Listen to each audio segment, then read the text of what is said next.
एक समय की बात है। एक राजकुमारी थी जिसका नाम था मेरी। वह अपने माता पिता की इकलौती संतान थी जो उसे बहुत चाहते थे। पर अफसोस, जब वह बहुत छोटी थी तब उसके पिता अपने राज्य को हार गए थे और उन्हें विदेश जाना पड़ा था। इसके बाद वो और उसकी माँ अकेले पड़ गए और वो दोनों समुद्र के पास वाले घर में आकर रहने लगे, जहाँ उसके पिता ने उन दोनों के लिए बहुत सारी संपत्ति बचा के रखी हुई थी। वे दोनों वहाँ खुशी खुशी रहने लगे। पर जैसे जैसे राजकुमारी बड़ी हो रही थी, वह बहुत सुंदर होती जा रही थी। इससे माँ को बहुत जलन होने लगी थी। अब वो राजकुमारी से नफरत करने लगी थी। घर का ख्याल रखने के लिए माँ ने एक नौकरानी को रखा। आखिरकार नौकरानी को उनकी संपत्ति के बारे में पता चल गया और धीरे धीरे उसने चोरी करना शुरू कर दिया। मेरी नौकरानी को पसंद करती थी, लेकिन पता नहीं क्यों उसके आसपास रहते समय उसे बड़ा अजीब लगता था। एक दिन अपनी माँ को ढूंढते ढूंढते मेरी अपने बेडरूम में चली गई। उसने देखा कि नौकरानी जल्दी जल्दी सोना चुरा रही थी। नौकरानी भागते भागते सीधे घर की मालकिन के पास गई ताकि वह राजकुमारी के पहले वहां पहुंच जाए। मैम साहब, मैंने बेडरूम और किचन दोनों को साफ कर दिया है। ठीक है, क्या तुमने मेरी बेटी को कहीं देखा है? नहीं मैम साहब। क्यों, क्या हो गया?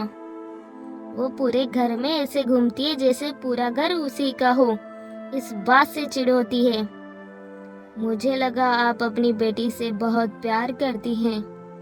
हाँ, बहुत समय पहले मैं उससे बहुत प्यार करती थी, पर अब वो मुझसे कहीं ज्यादा सुंदर हो गई है, इसलिए वो प्यार नफरत और जलन में बदल गया है। ओह, तो ऐसी बात है। मुझे भी उससे नफरत है। तो फिर हम दोनों का मकसद एक है। हो सकता है अगर वो लड़की गायब हो जाए। मुझे तुम्हारी योजना पसंद है। मैं उसे कल ही गायब कर दूंगी। बढ़िया।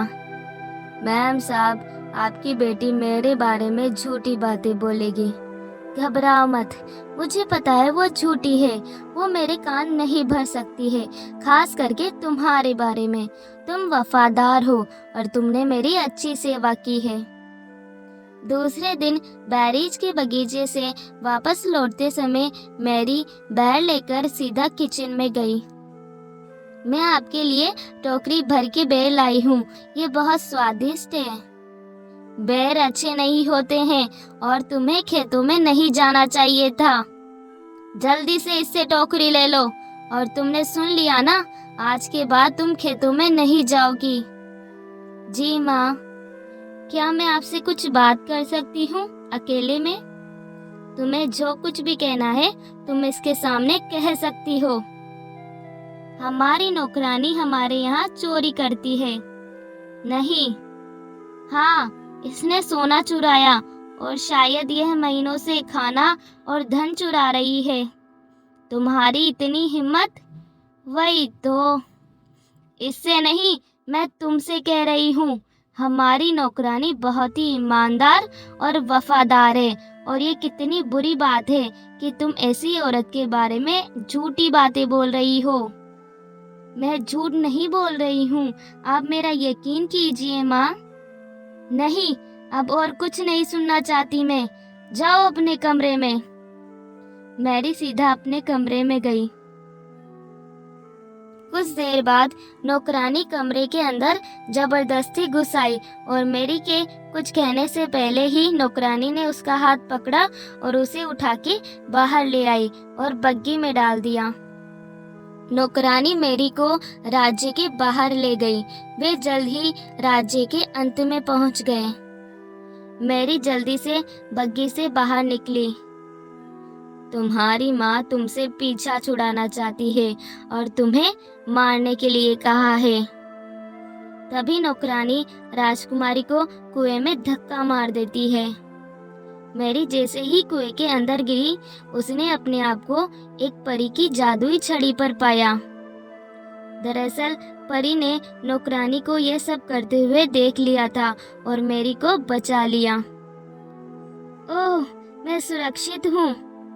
हाँ, तुम सुरक्षित हो, तुम्हें कुछ नहीं होगा।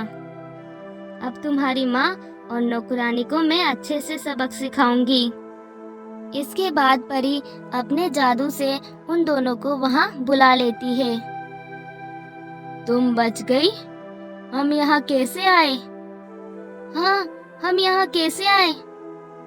मैं तुम दोनों को यहाँ लाई हूँ।